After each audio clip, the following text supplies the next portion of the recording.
Inclinemos nuestros rostros para orar. Nuestro Padre y nuestro Dios, te damos gracias por tu palabra, porque es una guía segura, una guía confiable en un mundo donde la gente no sabe a dónde buscar la verdad. Te pedimos, Señor, al estudiar la ley, la gracia y la salvación, que tu Espíritu Santo nos ayude a entender este tema tan importante. Te rogamos que te manifiestes aquí por medio de tu Espíritu Santo y que también bendigas a todos aquellos que están viendo vía satélite por televisión. Te damos gracias por acompañarnos y por escuchar nuestra oración, pues te lo pedimos en el nombre de Jesús. Amén. Vamos a comenzar nuestro estudio en este momento en el libro de Génesis, el capítulo 1 y el versículo 31. Génesis 1 y el versículo 31. Es la conclusión de la semana de la creación. En realidad es la conclusión del sexto día, es la terminación de la obra que hizo Jesús. Y claro, descansó el séptimo día. Pero al concluir el trabajo, el sexto día, quiero que noten cómo Dios vio lo que había hecho. Dice allí, y vio Dios todo lo que había hecho. Y he aquí que era bueno en gran manera. Y fue la tarde y la mañana del día sexto. ¿Cuántas cosas malas hizo Dios en la creación? Ninguna. Todo lo que hizo Dios en la semana de la creación fue bueno. Y no solo bueno, sino bueno en gran manera. Pero Dios le advirtió a Adán y Eva de que había un árbol en el huerto del cual no debían comer. Y que si comían de ese árbol, el resultado iba a ser pecado. Y el fruto final del pecado iba a ser la muerte. Note lo que dice en Génesis el capítulo 2 y el versículo 16 y 17 que hemos leído antes. Y mandó Jehová Dios al hombre diciendo, de todo árbol del huerto podrás comer, mas del árbol de la ciencia del bien y del mal no comerás, porque el día que de él comieres, ciertamente morirás.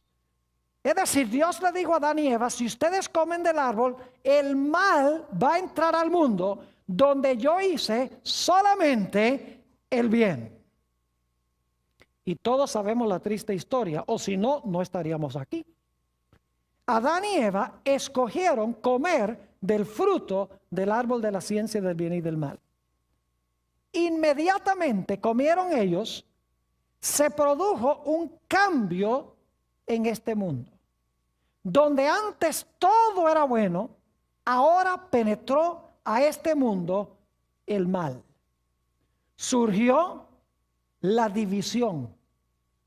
Eso se ve por el hecho de que cuando Dios viene y le habla a Adán y le pregunta qué ha hecho, Adán dice, la mujer que tú me diste me dio de comer y yo comí. Cuando viene a la mujer dice, la serpiente que tú hiciste me dio del fruto y yo comí. Fíjese que aquí están ya todos contra todos. Adán contra Eva, Eva contra Dios, Adán contra Dios. Ahora surge la discordia. Ahora se ha realizado un cambio en la orientación del hombre. Donde antes la orientación del hombre era solamente hacia el bien. Su único interés era el bienestar de los demás. Ahora Adán y Eva y sus descendientes se volvieron egoístas. En vez de su enfoque estar sobre Dios y sobre sus semejantes, ahora el único enfoque era sobre sí mismos. Es decir, se volvieron ególatras, se volvieron egoístas. El centro del enfoque ahora llegó a ser el yo. Es decir, hubo un cambio radical en la orientación del corazón de Adán y Eva y sus descendientes. Quiero que notemos en el libro de Génesis cómo es que el corazón, el hombre interno, dicta lo que sucede en términos de nuestras acciones en nuestra vida. Donde antes las acciones eran buenas porque el corazón era bueno, ahora las acciones llegan a ser malas porque el corazón es malo. Donde antes el corazón estaba inclinado hacia el bien, ahora el corazón se inclina hacia el mal. Vamos a notar este fenómeno en el libro de Génesis. Génesis, el capítulo 4 y el versículo 8 nos habla del primer asesinato de la historia, cuando Caín mató a su hermano Abel. Dice en el versículo 8, y dijo Caín a su hermano Abel, salgamos al campo. Y aconteció que estando ellos en el campo, Caín se levantó contra su hermano Abel y le mató. Cometió la acción de asesinato. Pero saben que la acción no era el problema. Vayan conmigo a 1 de San Juan, el capítulo 3, y vamos a leer los versículos 12 y 15. 1 de San Juan, el capítulo 3 y los versículos 12 y 15. Dice en el versículo 12, no como Caín, que era del maligno y mató a su hermano. ¿Y por qué causa le mató? Porque sus obras eran malas y las de su hermano justas. Aquí nos dice que Caín era del maligno y mató a su hermano. Ahora, ¿qué vino antes de que Caín matara a su hermano? Noten el versículo 15. Dice, todo aquel que aborrece a su hermano es que homicida. Y sabéis que ningún homicida tiene vida permanente en él. ¿Qué es lo que viene antes de la acción del asesinato? Dice aquí que viene el odio. El que aborrece, fíjense que dice, el que aborrece a su hermano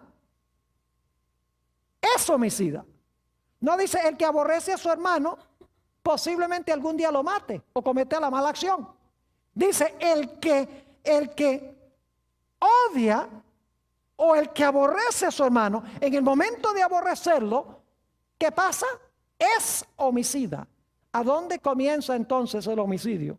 No comienza con una mala acción, sino que comienza con una actitud del corazón, el aborrecimiento o el odio. Y el odio en el corazón finalmente fructifica y produce ¿qué cosa? Produce las malas acciones. Y si el corazón está torcido, las acciones serán ¿qué? Torcidas también. Noten otro ejemplo en el libro de Génesis. Génesis, el capítulo 6 y el versículo 5. Estaban hablando de la civilización antes del diluvio. Y noten la descripción tan lóbrega que se da de esta gente. Dice en el versículo 5, y vio Jehová que la maldad de los hombres era mucha en la tierra.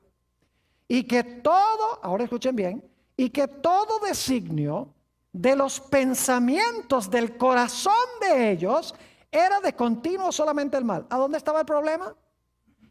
Dice, todo designio de los pensamientos del ¿qué? Del corazón era de continuo el mal. Ahora, ese sentir del corazón, esos malos sentimientos en el corazón, ¿a qué llevaron? Noten el capítulo 6 y el versículo 11 y 12. 6, 11 y 12. El fruto de todo designio del corazón siendo el mal. Dice, y se corrompió la tierra delante de Dios. Y estaba la tierra llena de ¿qué? De violencia. Y miró Dios la tierra, y he aquí que estaba corrompida, porque toda carne había corrompido su camino sobre la tierra. Yo pregunto, ¿a dónde comenzó la corrupción? ¿Con las malas acciones o que con el mal pensamiento del corazón. Fue con el pensamiento del corazón, con las intenciones, con las motivaciones. El problema era con el corazón interno que llevó a las malas ¿qué? A las malas acciones. Noten también lo que dice Génesis 8 y el versículo 21 sobre el problema del corazón. Génesis el capítulo 8 y el versículo 21. Esto es después del diluvio. Y Noé ofreció un sacrificio. Y dice, y percibió Jehová olor grato. Y dijo Jehová en su corazón, no volveré más a maldecir la tierra por causa del hombre. Ahora escuchen esto. Porque el intento del corazón del hombre es ¿qué cosa? Malo desde su juventud, ni volveré más a destruir todo ser viviente como he hecho. ¿A dónde está el problema del hombre? Dice, el intento del corazón del hombre es malo desde su juventud. ¿Dónde está el problema? ¿Con las malas acciones o con un corazón egoísta y malo? El problema, mis queridos amigos y hermanos, los que están viendo vía satélite, el problema es con el corazón, las intenciones internas, las motivaciones internas que llevan a cometer malas acciones. Tomemos un ejemplo más del libro de Génesis. El capítulo 27 y el versículo 41. Génesis 27 y el versículo 41. Aquí Jacob le acaba de quitar la primogenitura a su hermano Esaú. Y quiero que noten la reacción de Esaú. Dice allí en Génesis 27, 41, y aborreció Esaú a Jacob por la bendición con que su padre le había bendecido. Y dijo en su corazón, llegarán los días del luto de mi padre y yo mataré a mi hermano Jacob. Yo pregunto, ¿qué vino primero? ¿La intención de matar o el asesinato? La intención de matar. El problema era con qué cosa? Con sus intenciones, las intenciones internas del corazón. Es decir, el problema con el pecado es que el pecado torció el corazón del hombre. Cambió la dirección del corazón del bien hacia el mal. Torció el corazón. Torció las intenciones, las motivaciones. Y donde antes salía todo lo bueno del corazón, ahora en el corazón había mal y por lo tanto las acciones eran malas. Por eso nos dice en el libro de los Salmos, el Salmo 51, si quieren ir conmigo allí, Salmo 51 y el versículo 5, algo muy interesante en cuanto a todos los que nacemos en este mundo. Dice aquí en el versículo 5 el salmista David, he aquí, en maldad he sido formado y en pecado me concibió ¿quién? Mi madre. ¿Desde cuándo nacemos torcidos? Aún antes del nacimiento. Nos torcemos desde el momento de nuestra ¿qué? De nuestra concepción como fruto del pecado de Adán. Fuimos concebidos en pecado. Somos egoístas. Aún antes de conscientemente saberlo. Permítame darles un ejemplo. No hay nada más egoísta en el mundo que un bebé. ¿Qué pasa si usted no le da al bebé la leche cuando el bebé cree que debe darle la leche? El bebé dice, mamá, por favor, ¿me das leche? ¿Qué hace? Llora. Y si todavía no le dan la leche, ¿qué hace? Grita. Y si todavía no le dan la leche, ¿qué? Patalea. Porque para ese bebé no hay nada en el mundo que exista sino ¿quién? Sino él solamente. Y luego ese bebé crece y llega a tener unos 2 o 3 años. Y vamos a darle un poquito de propaganda aquí a Walmart. Y los padres lo llevan allá a Walmart y el niño va al departamento de juguetes y encuentra un camioncito muy bonito que le gusta y va donde la mamá y le dice, mamá, en su idioma así de bebé le dice, yo quiero este camioncito. Y la mamá le dice, Juanito, hoy no. Y dice, yo quiero este juguete, yo quiero este camión. No, Juanito, hoy no. Dice, bueno, está bien, no hay problema. Ustedes saben que no. Juanito empieza a hacer ¿qué? Empieza a llorar y empieza a gritar. Y si la mamá todavía le dice que no, se tira al suelo y empieza a patalear y empieza a dar vueltas. ¿Quién es mi mamá para decirme que yo no puedo tener este camión? Y es aún antes que el niño entienda plenamente que es egoísta. Y luego Juanito crece y se casa con Julieta. Y a los 6 meses empiezan los problemas. Dice Juan, ella no me plancha la ropa. Ella me quema el arroz. Cuando llego a la casa no está bien arreglada. ¿Qué se denota en esa actitud? El yo. Ella no sabe tratarme a mí. ¿Acaso no sabe quién soy yo? ¿Dónde está el problema? El problema es que nosotros fuimos ¿qué? Concebidos en pecado. Y el pecado tuerce el corazón hacia el mal. Note lo que dice Jeremías 17 y el versículo 9. Jeremías el capítulo 17 y vamos a leer el versículo 9. Aquí Jeremías conocía muy bien la situación del corazón humano. Dice esto: engañoso es el corazón, más que todas las cosas, ¿y qué? Y perverso.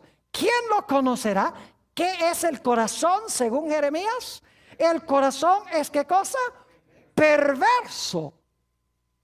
Porque el corazón nace perverso. En Proverbios el capítulo 28 y el versículo 26 dice esto: el que confía en su propio corazón es necio. El que confía en su propio corazón es necio, porque desde que Adán y Eva pecaron, le han transmitido a sus descendientes el virus del egoísmo, el virus del yo, donde el hombre vive para sí y muchas veces muere para sí.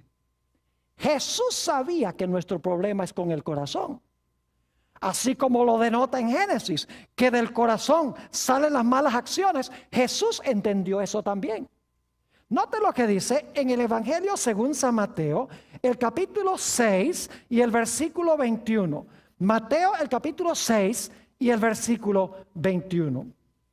Aquí Jesús dice, después de haber hablado sobre hacer tesoros en el cielo, etcétera, dice: porque donde esté vuestro tesoro, allí estará también vuestro ¿qué? Corazón. Yo pregunto, ¿dónde está el problema con el hombre? ¿El problema que tiene el hombre es con el dinero o es con el corazón? Es con el corazón. Si el corazón es malo, ¿cómo se va a usar el dinero? Mal. Saben que yo pastoreo esta iglesia a donde estamos teniendo las reuniones. Y yo les puedo decir que hay personas en esta iglesia que tienen mucho dinero, que no dan ni un centavo de diezmos y ofrendas. ¿Tienen un problema de dinero, sí o no? No. ¿Tienen un problema de qué? ¿Tienen un problema de corazón? ¿El corazón es qué? Egoísta. Y por eso acaparan dinero. El apóstol Pablo no dijo que el dinero es la raíz de todos los males. El apóstol Pablo dijo que el amor al dinero es la raíz de todos los males. Un corazón egoísta ama el dinero y no quiere compartir con los demás, como el joven rico, que profesaba guardar la ley de Dios. Dice: he guardado todos los mandamientos desde mi juventud. ¿Qué más me falta? Jesús le dice: sencillo, ve y vende todo lo que tienes y dáselo a los pobres y tendrás tesoro conmigo en los cielos. Y el joven rico se fue triste porque tenía muchas posesiones. ¿Dónde estaba el problema con el joven rico? Con el dinero, ¿verdad que sí? No, señor. ¿Con qué cosa? Con su corazón. Saben, en esta iglesia yo no tengo que predicar mucho sobre dinero, ni pedirle a la gente dinero. La gente que sabe, que asiste aquí, sabe que yo muy raras veces predico sermones sobre dinero, sobre mayordomía, sobre diezmos, sobre ofrendas. Porque a mí lo que más me interesa es alcanzar el corazón de la gente. Porque cuando alcanzo el corazón, alcanzo el bolsillo también. Cuando el corazón está bien, el bolsillo está bien. Y la cartera está bien. Jesús sabía que el problema es con el corazón. Noten también Mateo, el capítulo 12 y el versículo 34. San Mateo 12 y el versículo 34. Aquí Jesús está hablando de nuestras palabras. Y noten lo que Jesús tiene que decir en cuanto a las palabras. Dice, generación de víboras, ¿cómo podéis hablar lo bueno siendo malos? ¿Qué pasa con una persona que es mala? ¿Puede hablar bueno una persona mala? No, dice, ¿cómo podéis hablar lo bueno siendo malos? Porque de la abundancia del corazón habla la boca. ¿Dónde está el problema? ¿Con las palabras? ¿Con las palabras que salen? No, el problema está ¿dónde? En el corazón. De la abundancia del corazón habla la boca. Saben que cuando yo era niño, yo estudiaba en la ciudad de Caracas, Venezuela. Posiblemente hay algunos allá en la ciudad de Caracas viendo esta programación por televisión. Pero yo estudié en una escuela adventista que se llama el Colegio Ricardo Greenwich. Y en esa escuela, a veces, debo admitir que usaba algunas palabras que no debía usar. ¿Y sabe lo que pasaba? Cuando yo hablaba esas palabras, mis maestros llamaban a mis padres y les contaban que yo había usado malas palabras. ¿Y sabe lo que pasaba? No solamente me castigaban en la escuela, sino cuando llegaba a la casa también. Y muy a menudo el castigo de mi mamá era muy sencillo. Me llevaba al baño y me lavaba la boca con jabón. Por haber usado malas palabras. Recientemente yo vi por ahí a mi mamá, ellos viven en Amarillo, Texas. Le dije, mamá, ¿sabes algo? No hiciste lo que debías haber hecho. Y ella dice, ¿por qué? Dice, porque me lavaste la boca, lo que tenías que haberme lavado es el corazón. Porque de la abundancia del corazón, ¿qué? Habla la boca. Si el corazón está bien, las palabras que salen van a estar bien. Pero si tengo un corazón egoísta, ¿qué clase de palabras van a salir? Las palabras estarán acordes con el corazón.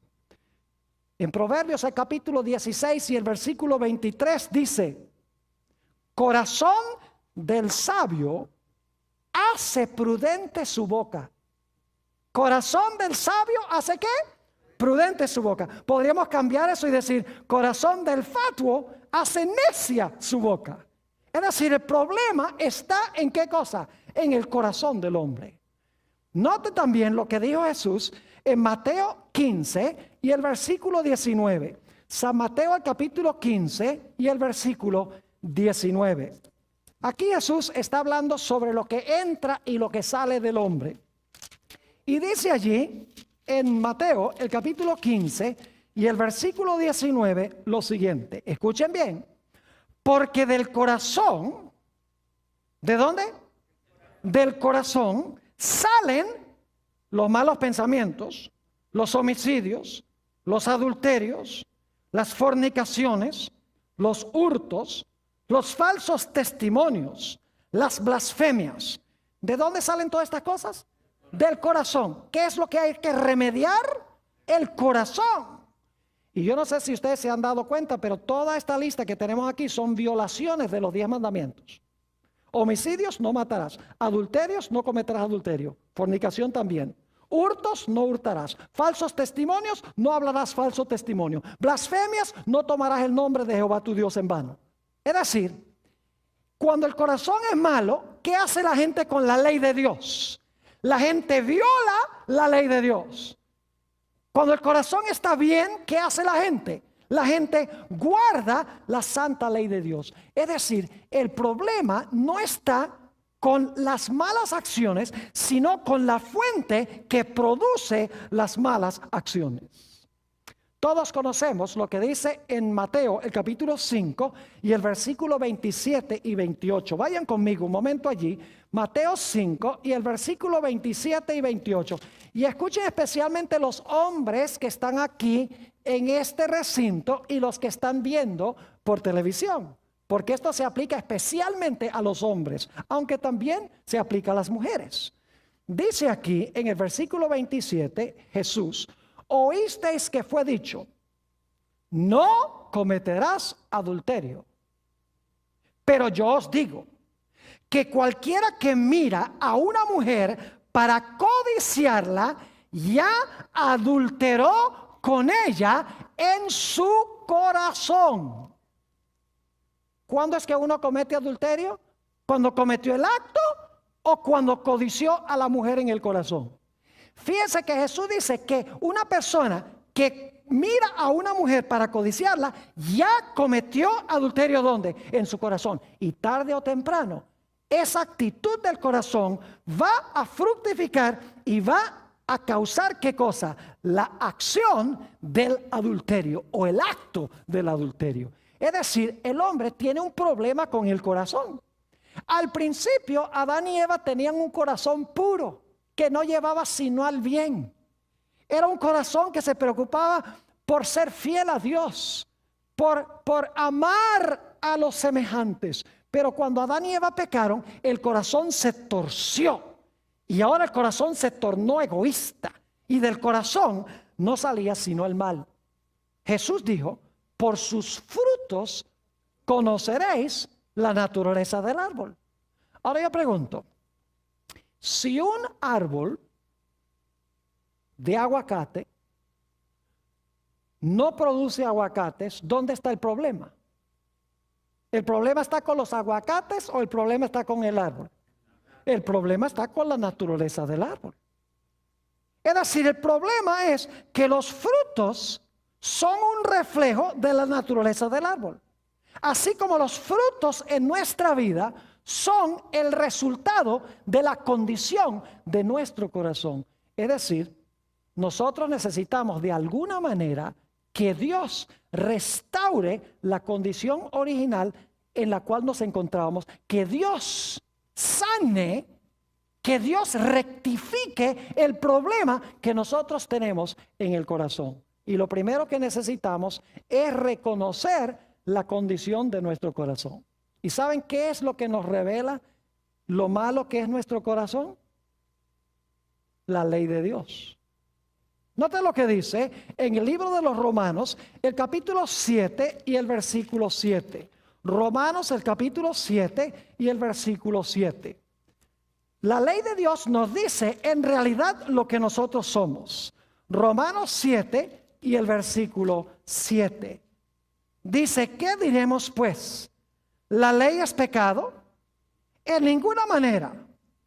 Pero yo no conocí el pecado, sino por la ley, porque tampoco conociera la codicia, si la ley no dijera, no codiciarás. ¿Cómo sé yo que la codicia es mala?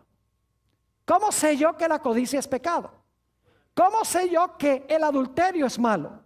¿Cómo sé yo que el falso testimonio es malo? Sencillamente porque la ley me dice que todas estas cosas son ¿qué? Todas estas cosas son malas. Es decir, la ley diagnostica el problema que tengo en el corazón. Y me dice, tú tienes un problema grave en tu corazón que necesita ser remediado. La ley de Dios diagnostica el corazón y me muestra el corazón exactamente como es. Permítame ilustrar lo que quiero decir. Supongamos que un individuo va a un médico, el médico le hace el examen y el médico descubre que el individuo tiene cáncer. Y el individuo mira al médico y le dice al médico que yo tengo cáncer. Sí, hicimos todos los exámenes y no hay duda alguna de que usted tiene cáncer. Imagínense si ese individuo, si ese paciente dijera, usted me dijo que tenía cáncer. Y saca una pistola y mata al médico. Yo pregunto, cuando el médico le muestra que tiene cáncer, ¿le está haciendo un bien o un mal? Le está haciendo un bien. Porque cuando él se da cuenta que tiene cáncer, ¿qué va a buscar? Va a buscar a alguien que le cure el problema del cáncer. Así es la ley. La ley me muestra que tengo un corazón malo. Me muestra que tengo cáncer espiritual y la ley me dice, tú necesitas que te remedien el problema del corazón o si no, tu corazón te va a matar. Me muestra mi condición y me manda a buscar una ¿qué? Una solución. Y me dice exactamente lo que soy sin mentir, gracias a Dios. Así que lo primero que necesito conocer es mi corazón. Necesito que Dios me muestre mi corazón pecaminoso. ¿Cómo soy yo en verdad? Para que entonces yo pueda buscar un ¿qué? Un remedio al problema. Porque no voy a buscar un remedio si no considero que estoy ¿qué? Enfermo. Permítame darles otro ejemplo para que puedan entender. La Biblia dice que la ley de Dios es como un espejo. ¿Qué pasa cuando ustedes se levantan por la mañana y miran en el espejo? Yo le digo, cuando yo me miro en el espejo, yo veo un desastre. Cuando estoy recién levantado. Pues estoy despeinado, todavía no me he afeitado, me está saliendo la barba. Digo, no puedo salir a la calle así. Yo pregunto, ¿el espejo me está diciendo la verdad? ¿Me está haciendo un favor el espejo? ¿Debo darle gracias a Dios por el espejo? Oh, claro que sí. O sería mejor decir, espejo mentiroso. ¿Cómo te atreves a decirme que yo necesito arreglo? Y entonces agarro una piedra y rompo el espejo. ¿Eso soluciona mi problema? No.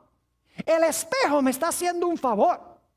Me está mostrando a mí lo que en realidad soy, sin mentir, para que entonces yo pueda buscar agua y jabón y el peine y arreglarme.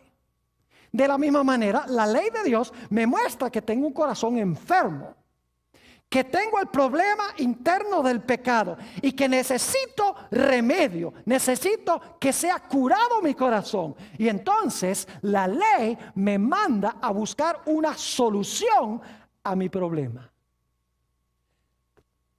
Cuando estaba recién yo llegado a Fresno, hace algunos años, voy a llevar ya casi 10 años aquí en la iglesia esta en Fresno. Yo no sé cómo la gente me ha aguantado tanto tiempo, pero bueno, a la Biblia dice, aquí está la paciencia de los santos. Y en realidad la gente ha sido muy paciente aquí. Y he disfrutado el tiempo que he pasado acá. Pero cuando estaba recién llegado, tuve un culto de oración buenísimo. Cantamos, oramos, estudiamos la palabra. Yo estaba emocionadísimo y cuando salí me monté en el carro y empecé a subir por First Street allí, hacia mi casa. Y como iba tan emocionado, no iba mirando el velocímetro. Y ustedes saben que esas zonas son 40 millas por hora y yo estaba andando como unas 55 millas por hora, posiblemente 60. Y en estas cuando voy emocionado y cantando, de repente veo esa luz del policía atrás. Y llega el policía, me para, llega a la ventana del carro y dice, señor, por favor, deme su licencia de manejar. Sí, oficial, cómo no. Saco la cartera y no consigo la licencia. Le digo, no tengo la licencia. Dice, bueno, deme entonces la registración del carro. Eso sí, lo tengo ahí en la guantera. Y voy, abro la guantera y busco entre los papeles. Tampoco tengo la registración. Me dice, bueno, ¿tiene la tarjeta de seguro? Eso sí lo tengo, le digo yo, tarjeta de seguro. Y busco entre los papeles, tampoco la tarjeta de seguro. Finalmente me dice, mire, ¿cómo se llama usted? ¿Y qué hace? Y me daba casi pena decirle, mire, yo soy pastor de la iglesia de ella a la vuelta de la esquina. Porque los pastores deben obedecer la ley. Y yo soy pastor ahí. Dice, ¿usted no sabe que estaban dando casi a 60 millas por hora en una zona de 40? Le dije, sí, oficial, usted tiene razón. Usted me está diciendo la verdad. Pero le dije que vengo de una reunión en la iglesia donde cantamos, no fue tan bien. Eso fue glorioso, le dije, iba distraído. El policía dice, espere un momento, y se fue allá a su automóvil, y como tiene computadora, buscó en la computadora mi nombre. Y unos pocos minutos después, llega otra vez a la ventana del carro y dice, Pastor Bor, por esta vez, se la voy a perdonar. Y yo estaba diciendo, gloria al Señor. Pero ahora escuchen bien, ¿hizo bien el policía? El policía no hizo bien. Y ustedes dicen, ¿cómo que no hizo bien? No le pusieron la multa. Claro, yo me fui contento porque no tuve que pagar la multa. Pero el policía no hizo bien. Déjenme explicarles por qué. Yo había quebrantado, ¿qué cosa? La ley.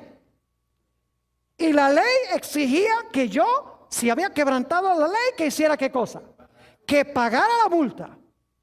Y el papel del policía es hacer cumplir la ley. Así que él debería haber hecho ¿qué cosa?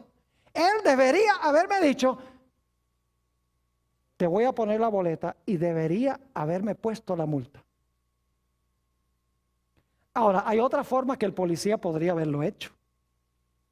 Y aquí es que viene la parte linda. El policía podría haber venido a la ventana y decir, mire, Pastor Bor, usted ha quebrantado la ley, yo soy la ley, soy policía, y yo sé por el radar que usted quebrantó la ley. Y yo veo que usted está triste por haber quebrantado la ley. Usted está arrepentido, ¿verdad? Oh, sí, sí, oficial, cómo no, estoy arrepentido. Y el oficial dice, ¿sabe lo que voy a hacer? Yo lo que voy a hacer es, yo voy a ir a la jefatura de la policía y yo le voy a pagar su ticket. Yo le voy a pagar su multa. Yo pregunto, ¿el policía estaría haciendo bien ahí? Sí, porque eso se llama gracia. Yo pregunto, si él va y paga la multa queda pagada. Claro que sí, pero no la paga ¿quién? No la pago yo, el culpable, sino que la pagó el inocente. ¿Están entendiendo lo que estoy diciendo? La ley me muestra que yo soy ¿qué cosa? Pecador y culpable. La ley no me puede salvar, porque la ley exige el pago por haberla quebrantado. Pero ¿qué dice Jesús?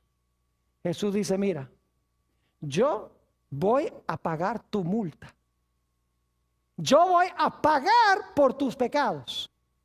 Yo llevé esos pecados a la cruz del Calvario. Yo pagué tu multa. Y yo me puedo ir alegre a mi casa, seguro del perdón. No porque yo soy bueno, sino porque Jesús es bueno. No porque yo pagué, sino porque Él pagó. ¿Me están entendiendo lo que estoy diciendo? Y claro, después que el policía me perdonó la multa, próxima vez que estoy pasando por esa calle aquí en First Street, 80 millas por hora, a toda velocidad. Y el mismo policía me para, siguiente día, y mira y dice, ¿usted no es el que paré ayer? Y yo le digo con una sonrisa, sí, oficial.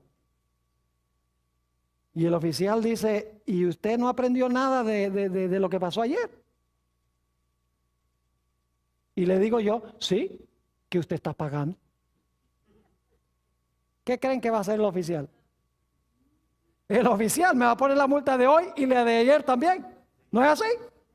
Es decir, el hecho de que el policía pagó mi multa no significa por eso que ahora yo tengo libertad para violar la ley.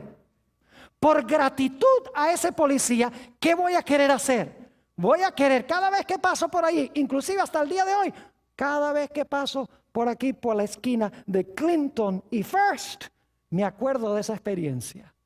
Y me acuerdo que el policía no hizo lo que debería haber hecho. Debería haber ido a pagar la multa. Pero me la perdonó.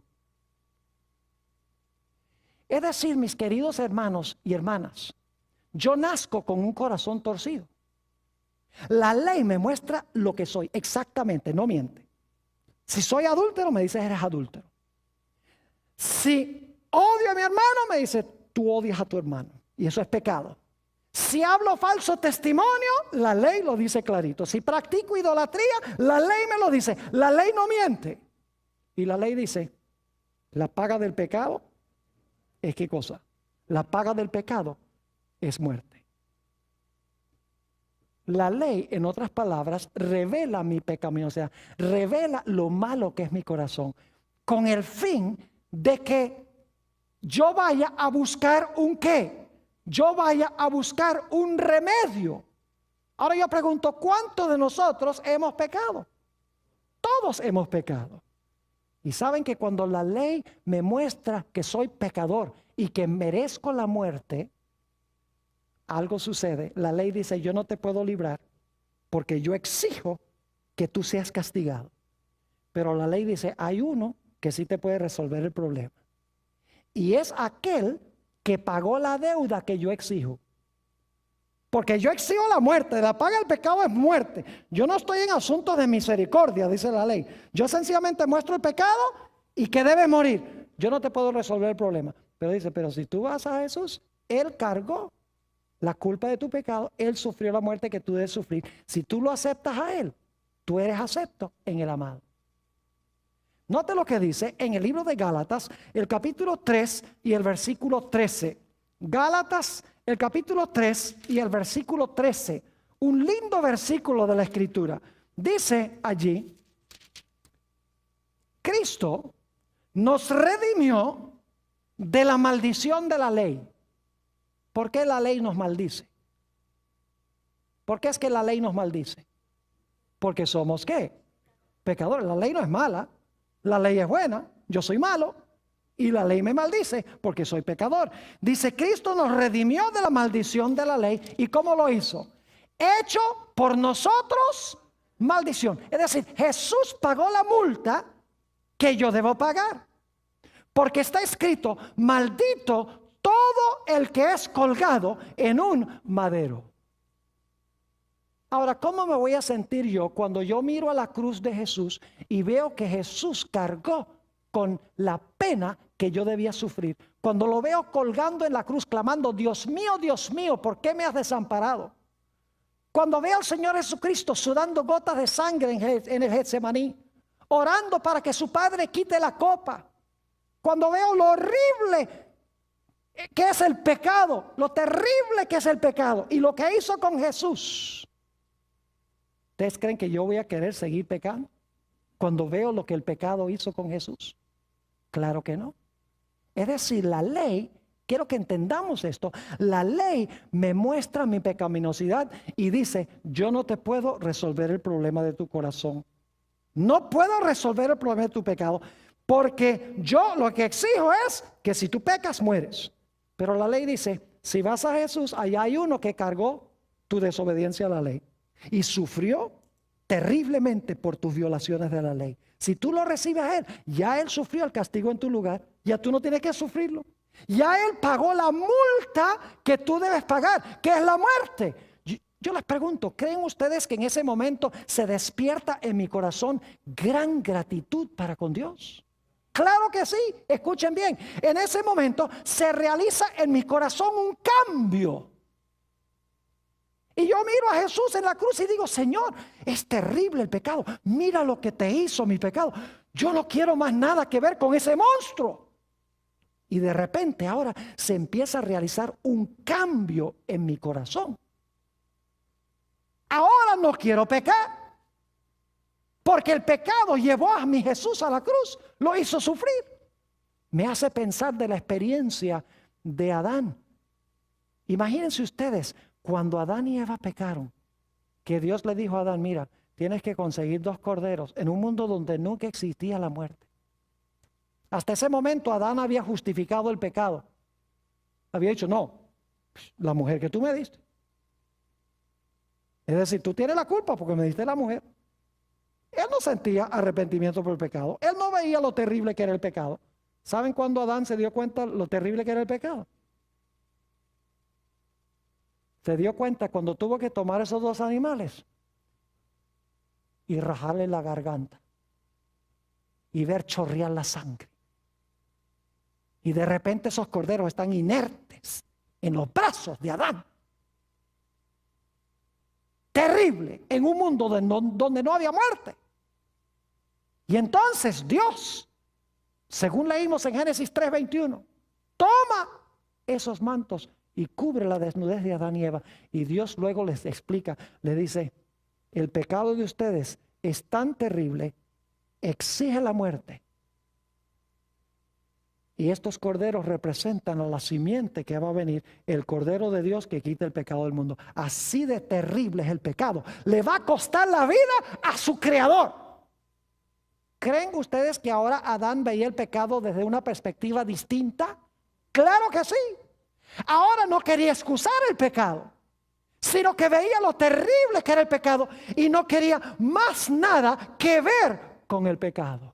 se realizó en su corazón un cambio que se llama la conversión o el nuevo nacimiento. Cuando vio el sacrificio de los corderos representando el sacrificio de Jesús, su corazón fue quebrantado y ahora su corazón era diferente que antes de este momento.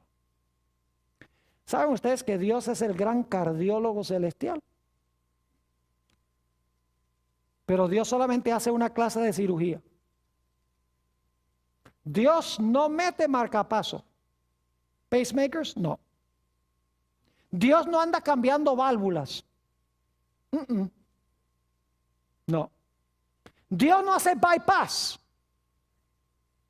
Dios solamente hace una clase de operación. ¿Y saben qué operación es? Trasplantes. Cambia un corazón necio y torcido a un corazón que ama a Dios y ama a los semejantes. Cuando ve lo que costó el pecado. Quiero que noten lo que dice en Ezequiel, el capítulo 36 y los versículos 26 y 27. Ezequiel 36 y el versículo 26 y 27. Fíjense qué linda esta promesa de Dios. Dice aquí: os daré, escuchen bien, corazón nuevo. ¿Cuánto le gustaría tener un corazón nuevo? De los que están viendo ahora y los que están escuchando aquí en este local.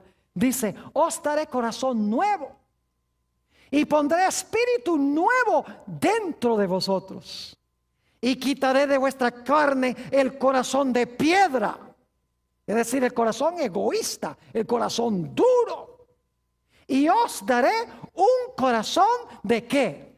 De carne, un corazón tierno. Y luego, fíjense, ¿qué vamos a hacer cuando tengamos ese corazón nuevo? Dice en el versículo 27, y pondré dentro de vosotros mi espíritu, y haré que andéis en mis estatutos, y guardéis mis preceptos, y los pongáis por obra. Es decir, cuando Dios cambia el corazón, ¿vamos a obedecer a Dios? Claro que sí, pero lo vamos a obedecer, no porque tenemos que hacerlo, sino porque queremos hacerlo, porque lo amamos, porque hemos visto lo que el pecado cuesta. Yo he estado casado. ¿Les digo cuántos años he estado casado? He estado casado 34 años. Y cada año le doy a mi esposa un regalo de aniversario. ¿Saben por qué le doy el regalo de aniversario? Porque si no se lo doy, me pone a dormir en el garaje. Porque si no le doy el regalo de aniversario, no me hace la comida. Porque si no le doy el regalo de aniversario, me toca planchar mis propias camisas. ¿Ustedes creen que yo le doy el regalo de aniversario por eso? ¿Pues estoy obligado a hacerlo? No. ¿Saben por qué? Para mí es un deleite dárselo. Porque hay amor. ¿Me están entendiendo? Cuando yo amo a Dios de corazón, va a ser un deleite obedecerle. Por eso el Señor Jesucristo dijo: si me amáis, guardad mis mandamientos. Hoy en día los cristianos dicen: la ley, los mandamientos, eso no hay que guardarlo, pues eso fue clavado en la cruz. Los que dicen eso no conocen lo que es recibir un nuevo corazón. No nos salvamos porque guardamos la ley, sino que Dios nos salva y luego por deleite guardamos la ley.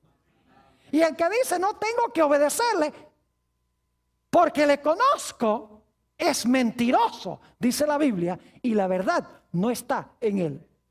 Noten la linda promesa también en el libro de Jeremías, el capítulo 31 y el versículo 33. Jeremías, el capítulo 31 y el versículo 33. Dice aquí esta linda promesa: pero este es el pacto que haré con la casa de Israel después de aquellos días, dice Jehová. Daré mi ley en su ¿qué? En su mente, y la escribiré en su corazón, y yo seré a ellos por Dios y ellos me serán por pueblo. ¿Saben que muchos cristianos hoy en día dicen, yo no estoy bajo el viejo pacto, sino que estoy bajo el nuevo pacto? En el antiguo pacto era por ley, ahora es por gracia. Los que dicen esto no saben lo que están hablando. Porque en ambos pactos hay ley. La única diferencia es que en el viejo pacto los 10 mandamientos estaban escritos en tablas de piedra. Mientras que en el nuevo pacto los 10 mandamientos están escritos en el corazón. Los mandamientos no cambian, lo que cambia es el lugar a donde están escritos los 10 mandamientos. De nada me vale tenerlos escritos en tablas de piedra. Para yo poder obedecer y querer obedecer a Dios, tengo que tener esos mandamientos escritos ¿a dónde? En el corazón. Saben que hay una profecía mesiánica muy bonita en cuanto a Jesús. Se encuentra en el Salmo 40 y el versículo 8, donde dice el salmista hablando de Jesús: me deleito en hacer tu voluntad. Tu ley está escrita en mis entrañas o en mi corazón. ¿Por qué se deleitaba Jesús en hacer la voluntad de su Padre? Porque la ley estaba escrita ¿dónde? La ley estaba escrita en el corazón. Es decir, la única forma en que puede cambiar nuestra conducta es si Dios transforma y cambia nuestro corazón por medio de la experiencia que se llama el nuevo nacimiento o la conversión. Pero escuchen bien, ¿qué va a pasar después que Dios nos da un nuevo corazón?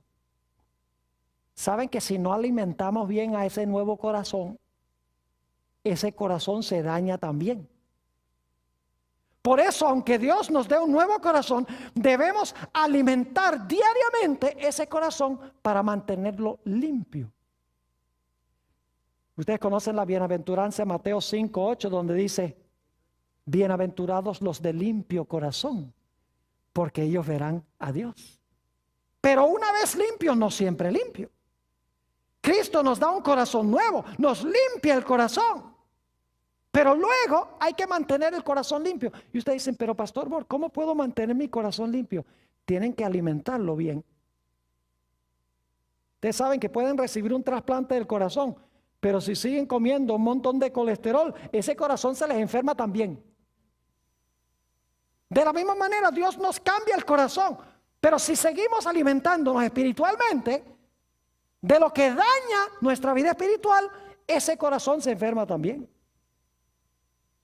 Ahora, ¿qué es lo que puede mantener el corazón limpio? Noten el Salmo 119 y los versículos 9 al 11. Salmo 119 y el versículo 9 al 11.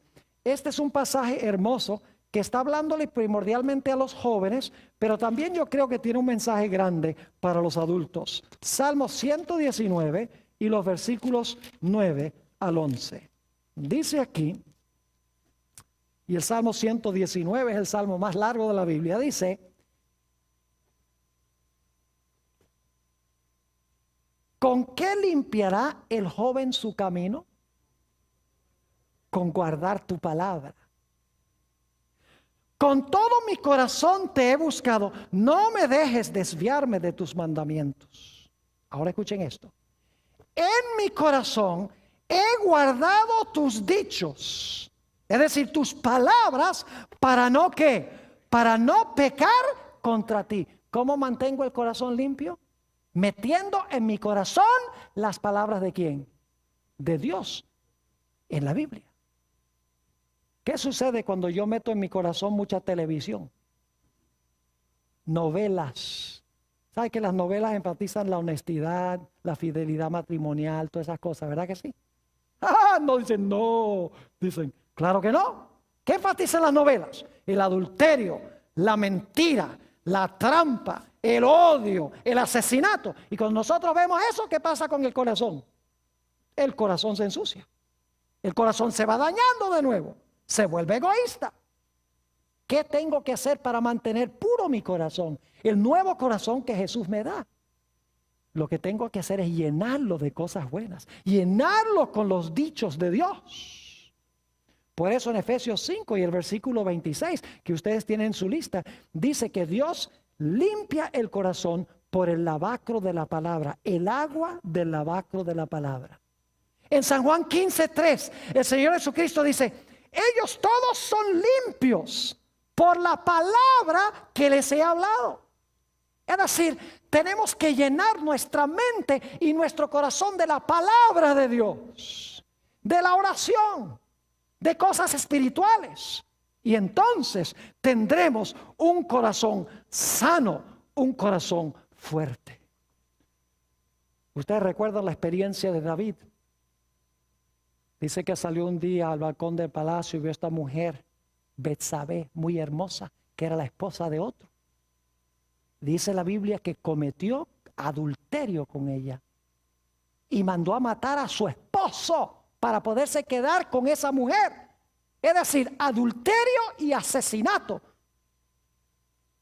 Pero la Biblia dice que finalmente David se arrepintió cuando Natán, el profeta, fue a hablar con él. Le dijo, tú eres ese hombre que has hecho mal delante de Jehová. Como resultado, David escribió ese famoso Salmo 51. Y en el Salmo 51 pide dos cosas. En los versículos 1 y 2 pide que Dios perdone su pecado. Y en el versículo 10 pide a Dios que le dé un corazón limpio y renueve un espíritu recto dentro de él. Que esa sea nuestra experiencia, es mi oración.